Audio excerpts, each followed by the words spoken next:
ಪುನರ್ಜನ್ಮ ಏನಿದು? ಸಾಮಾನ್ಯವಾಗಿ ಈ ಪ್ರಶ್ನೆ ಎಲ್ಲರಲ್ಲೂ ಇರುತ್ತದೆ.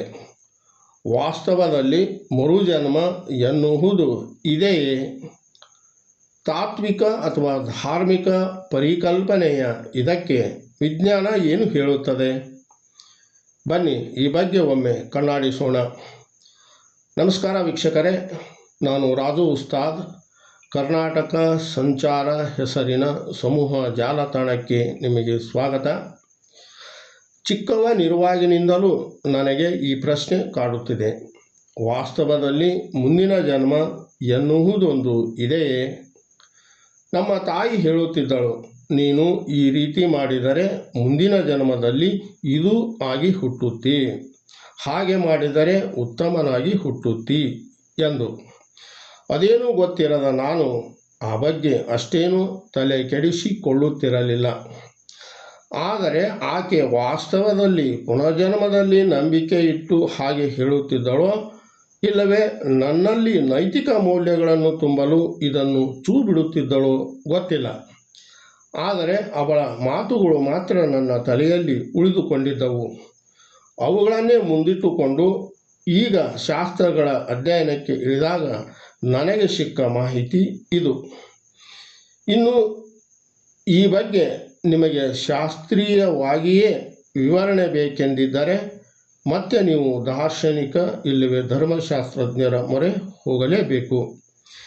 ಇದರಲ್ಲಿ ನಾವು ವಿಷಯದ ಆಳಕ್ಕೆ ಇಳಿಯುವ ಮೊದಲು ಕೆಲವೊಂದು ಮೂಲಭೂತ ಪ್ರಶ್ನೆಗಳಿಗೆ ಉತ್ತರ ಕಂಡುಕೊಳ್ಳೋಣ.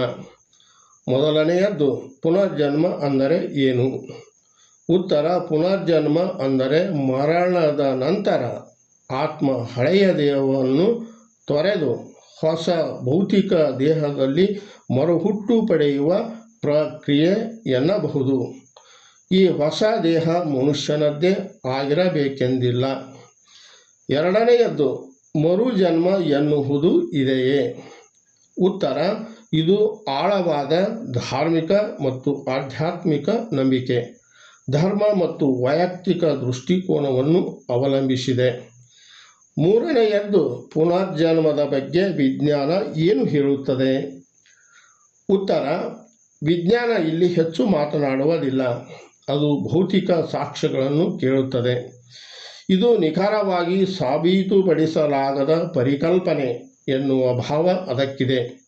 ವಿಜ್ಞಾನ ಪುನರ್ಜನ್ಮವನ್ನು ಪೂರ್ಣವಾಗಿ ನಿರಾಕರಿಸದಿದ್ದರೂ ಸಾಬೀತುಪಡಿಸುವ ತಾಂತ್ರಿಕ ಸಾಮರ್ಥ್ಯ ಹೆಚ್ಚಿಸಿಕೊಳ್ಳುವ ನಿಟ್ಟಿನಲ್ಲಿ ಹೆಜ್ಜೆ ಇಟ್ಟಿದೆ ಎನ್ನಬಹುದು.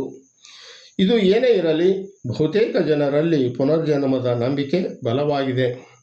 ಅದರಲ್ಲೂ ಹಿಂದೂ, ಬೌದ್ಧ, ಜೈನ್ ಮತ್ತು ಸಿಖ್ ಧರ್ಮಗಳಲ್ಲಿ ಗಟ್ಟಿಯಾಗಿದೆ. ಜಾಗತಿಕ ಇತರೆ ಅನೇಕ ಧರ್ಮ ಪಂಗಡಗಳ ನಂಬಿಕೆಗಳು ಇದಕ್ಕೆ ಹೊರತಾಗಿಲ್ಲ. ಇವರೆಲ್ಲ ದೇಹ ನಶ್ವರ, ಆತ್ಮ ಅಮರ. ಅದು ಹಳೆ ದೇಹ ತ್ಯಜಿಸಿದ ನಂತರ ಹೊಸ ದೇಹದ ಧಾರಣೆ ಮಾಡುತ್ತದೆ. ಇದು ಹಿಂದಿನ ಜನ್ಮದ ಪಾಪ ಪುಣ್ಯಗಳನ್ನು ಆಧರಿಸಿದೆ. ಕರ್ಮ ಆಧರಿಸಿ ಆತ್ಮ ಪದೇ ಪದೇ ಬೇರೆ ಬೇರೆ ದೇಹಗಳನ್ನು ಧರಿಸುತ್ತದೆ. ಜನನ ಮರಣಗಳ ಈ ಚಕ್ರವನ್ನೇ ಸಂಸಾರ ಎಂದು ಕರೆಯಲಾಗುತ್ತದೆ. ವೇದ ಪುರಾಣಗಳು ಪುನರ್ಜನ್ಮವನ್ನು ಪುಷ್ಟೀಕರಿಸುತ್ತವೆ ಎನ್ನುತ್ತಾರೆ. ಒಟ್ಟಾರೆ ಇವರು ಕರ್ಮಫಲ ಅನುಭವಿಸಲು ಆತ್ಮ ಮರುಜನ್ಮ ಪಡೆಯುತ್ತದೆ. ನಿರಂತರ ಸತ್ಕಾರ್ಯ ಸತ್ಕರ್ಮಗಳ ಫಲವಿದ್ದರೆ ಅಂತಃಶುದ್ಧಾತ್ಮ ಜನನ ಮರಣಗಳ ಚಕ್ರದಿಂದ ಬಿಡುಗಡೆಗೊಂಡು ಮೋಕ್ಷ, ಮುಕ್ತಿ ಅಥವಾ ನಿರ್ವಾಣ ಹೊಂದುತ್ತದೆ ಎನ್ನುತ್ತಾರೆ. ಪುನರ್ಜನ್ಮದ ಬಗ್ಗೆ ವಿಭಿನ್ನ ದೃಷ್ಟಿಕೋನಗಳು ಇವೆ. ಕೆಲವರು ಸತ್ಯವೆಂದು ನಂಬುತ್ತಾರೆ, ಇನ್ನೂ ಕೆಲವರು ಒಪ್ಪುವುದಿಲ್ಲ. ಈ ನಡುವೆ ಹಿಂದಿನ ಜನ್ಮದ ನೆನಪುಗಳನ್ನು ಹೊಂದಿರುವ ಮಕ್ಕಳ ವರದಿಗಳು ಇವೆ. ಇವು ಮೆದುಳು ಸತ್ತರೆ ಮನುಷ್ಯನ ಪ್ರಜ್ಞೆ ಅಥವಾ ಮನಸ್ಸು ನಾಶವಾಗುತ್ತದೆ ಎನ್ನುವ ವಿಜ್ಞಾನದ ತರ್ಕಕ್ಕೂ ಸವಾಲು ಹಾಕುತ್ತವೆ.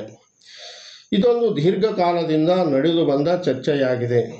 ಏನೇ ಇದ್ದರೂ ಇದೆಲ್ಲ ಅವರವರ ವೈಯಕ್ತಿಕ ನಂಬಿಕೆ, ಸಾಂಸ್ಕೃತಿಕ ಹಿನ್ನೆಲೆ ಮತ್ತು ಧಾರ್ಮಿಕ ದೃಷ್ಟಿಕೋನವನ್ನು ಅವಲಂಬಿಸಿದೆ. ಆದರೂ ಮನದಲ್ಲೇಳುವ ಪ್ರಶ್ನೆ, ನಮ್ಮ ನಂಬಿಕೆ ಈ ಭೌತಿಕ ವಿಜ್ಞಾನ ಮೀರಿದ್ದು ಎಂದುಕೊಳ್ಳೋಣವೇ? ಧರ್ಮ ಮತ್ತು ತತ್ವಶಾಸ್ತ್ರಗಳು ಇದಕ್ಕೆ ಉತ್ತರಿಸಬೇಕಿದೆ. ಭಗವದ್ಗೀತೆಯು ಆತ್ಮ ಅಮರ, ಅದು ಒಂದು ದೇಹವನ್ನು ತೊರೆದು ಮತ್ತೊಂದು ಹೊಸ ದೇಹವನ್ನು ಪಡೆಯುತ್ತದೆ ಎನ್ನುತ್ತದೆ. ಪುನರ್ಜನ್ಮವನ್ನು ಆದಿ ಶಂಕರಾಚಾರ್ಯರು ಪುಷ್ಟೀಕರಿಸುತ್ತಾರೆ. ಇದನ್ನು ಅವರ ವೇದಾಂತ ತತ್ವಶಾಸ್ತ್ರದ ಕೃತಿಯಾಗಿರುವ ಭಜ ಗೋವಿಂದಂನಲ್ಲಿ ಕಾಣಬಹುದು. ಪುನರಪಿ ಜನನಂ ಪುನರಪಿ ಮರಣಂ ಎನ್ನುತ್ತಾರೆ. ಅಂದರೆ ಮತ್ತೆ ಮತ್ತೆ ಹುಟ್ಟುವುದು ಮತ್ತು ಮತ್ತೆ ಮತ್ತೆ ಸಾಯುವುದು ಎಂದರ್ಥ. ಇದು ಜೀವಿಯ ಅಂತ್ಯವಿಲ್ಲದ ಜನನ ಮರಣಗಳ ಚಕ್ರವನ್ನು ಸೂಚಿಸುತ್ತದೆ. ಜೀವಾತ್ಮ ಮೋಕ್ಷ ಪಡೆಯುವವರೆಗೆ ಮತ್ತೆ ಮತ್ತೆ ಹುಟ್ಟಿ ಮತ್ತೆ ಮತ್ತೆ ಸಾಯುವ ಕ್ರಿಯೆ ಅಥವಾ ಚಕ್ರದಲ್ಲಿ ಇರುತ್ತದೆ. ಇಲ್ಲಿರುವ ಕಷ್ಟಗಳನ್ನು ಅನುಭವಿಸುತ್ತದೆ. ಇದರಿಂದ ಮುಕ್ತಿ ಪಡೆಯಲು ಭಗವಂತನ ಭಕ್ತಿ ಮತ್ತು ಆತ್ಮಜ್ಞಾನವೇ ಮದ್ದು ಎನ್ನುತ್ತಾರೆ. ನುಡಿದಂತೆ ನಡೆ, ಇದೇ ಜನ್ಮ ಕಡೆ. ಇದು ಜಗಜ್ಯೋತಿ ಬಸವೇಶ್ವರರ ಪ್ರಸಿದ್ಧ ಉಕ್ತಿ. ಜನ್ಮ ಸಾರ್ಥಕ ನಿಟ್ಟಿನಲ್ಲಿ ಇದೆ. ನಮ್ಮ ಮಾತು ಮತ್ತು ಕೃತಿ ಒಂದೇ ಆಗಿರಬೇಕು. ಅಂತರಂಗ ಮತ್ತು ಬಹಿರಂಗ ಶುದ್ಧಿಯಾಗಿರಬೇಕು ಎನ್ನುತ್ತದೆ. ಹೀಗೆ ನಡೆದುಕೊಂಡರೆ ನಾವು ಇದೇ ಜನ್ಮದಲ್ಲಿ ಜೀವನ ಚಕ್ರದಿಂದ ಮುಕ್ತಿ ಪಡೆಯಬಹುದು ಎನ್ನುತ್ತದೆ. ಅಂದರೆ ಪುನರ್ಜನ್ಮ ಇದೆ ಎಂಬುದು ಇಲ್ಲೂ ಕೂಡ ಸ್ಪಷ್ಟವಾಗುತ್ತದೆ. ಬಸವಣ್ಣನವರು ಸ್ವರ್ಗ ನರಕಗಳನ್ನು ಬೇರೆಲ್ಲೂ ಹುಡುಕಲಿಲ್ಲ. ಅವುಗಳನ್ನು ಜನರ ಮಧ್ಯದಲ್ಲೇ ತೋರಿಸಿದರು. ಆಚಾರವೇ ಸ್ವರ್ಗ, ಅನಾಚಾರವೇ ನರಕವೆಂದು ಹೇಳಿ ವಿಚಾರ ಶಕ್ತಿಗೆ ಹೊಸ ದಿಕ್ಕು ಮತ್ತು ಮೋಕ್ಷ ಪಡೆಯಲು ಮಾರ್ಗ ನೀಡಿದರು. 7 ಜನ್ಮಕ್ಕೂ ನೀನೇ ಜತೆಯಾಗಿರು ಎನ್ನುವಲ್ಲಿ ದಂಪತಿಗಳ ಪುನರ್ಜನ್ಮದ ನಂಬಿಕೆ ಮತ್ತು ಪ್ರೀತಿ ವ್ಯಕ್ತವಾಗುತ್ತದೆ. ಭಾರತೀಯ ಉಪಖಂಡದಲ್ಲಿ ಈ ಮಾತು ಸಂಸಾರಿಕ ಜೀವನದಲ್ಲಿ ಸಹಜವಾಗಿ ಹರಿದಾಡುತ್ತಿರುತ್ತದೆ. ಜನ್ಮ ಜನ್ಮಾಂತರದ ಸಂಬಂಧ ಬೆಸೆದುಕೊಳ್ಳುತ್ತಾರೆ. ಪುನರ್ಜನ್ಮದ ಬಗ್ಗೆ ಸಾಕಷ್ಟು ಚರ್ಚೆಗಳಾಗಿವೆ. ವಾದ ಪ್ರತಿವಾದಗಳನ್ನು ಮಂಡಿಸಲಾಗಿದೆ. ವಿಜ್ಞಾನಿಗಳು ಒಳಗೊಂಡು ಸಂಬಂಧಿತ ಎಲ್ಲ ಸ್ತರದ ಶಾಸ್ತ್ರಜ್ಞರು ಇದರಲ್ಲಿ ಪಾಲ್ಗೊಂಡಿದ್ದಾರೆ. ಆದರೂ ವಿಷಯ ಸ್ಪಷ್ಟಗೊಂಡಿಲ್ಲ. ಈಗಲೂ ಇಲ್ಲಿ ನಂಬಿಕೆಯೇ ಪ್ರಧಾನವಾಗಿದೆ. ಅಂದ ಹಾಗೆ ನಾವು ಇದುವರೆಗೆ ಆತ್ಮ ಅಂದರೆ ಏನು ಅನ್ನುವುದನ್ನೇ ತಿಳಿಯಲಿಲ್ಲ. ಆತ್ಮ ಅಂದರೆ ದೇಹದೊಳಗೆ ವಾಸಿಸುವ ಭೌತಿಕವಲ್ಲದ ಮತ್ತು ಶಾಶ್ವತವಾದ, ಇಲ್ಲವೇ ಅಮರವಾದ ಚೈತನ್ಯ, ಜೀವದ ಮೂಲ ಸಾರ. ಇದು ಪ್ರಜ್ಞೆ, ಬುದ್ಧಿಶಕ್ತಿ, ಭಾವನೆ ಮತ್ತು ವ್ಯಕ್ತಿತ್ವದ ಕೇಂದ್ರವಾಗಿದೆ.